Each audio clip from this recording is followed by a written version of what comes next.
Ellie had always been afraid of the basement in her new house. The door was old, with deep gouges in the wood, and the lock was rusted shut. The realtor had said it was just a storage space, but Ellie couldn't shake the feeling that something was wrong. Every night, she heard faint scratching coming from behind the door, like something was trying to get out. Her husband, Mark, dismissed it as mice.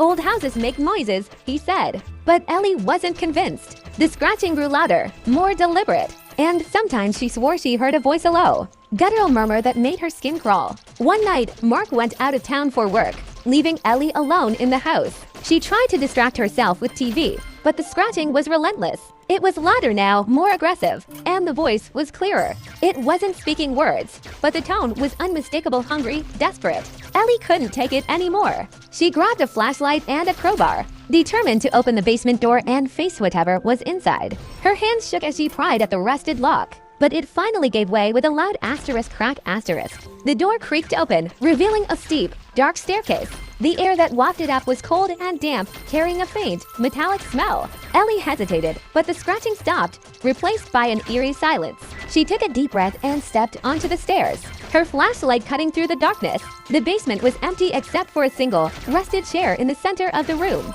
The walls were covered in strange symbols, carved deep into the stone. Ellie's flashlight flickered, and for a moment, she thought she saw something move in the shadows. She spun around, but there was nothing there. Then she heard a soft, wet sound, like something dragging itself across the floor.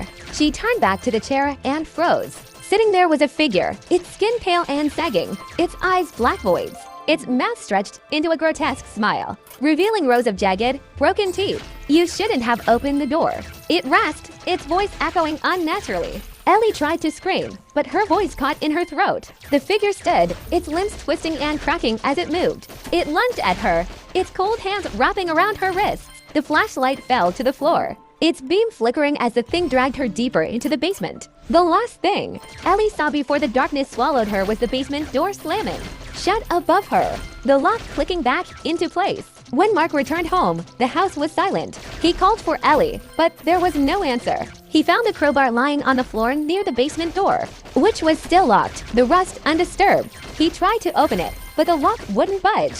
That night, as Mark lay in bed, he heard the faint scratching coming from behind the basement door. And then a voice, soft and pleading, "Mark, help me."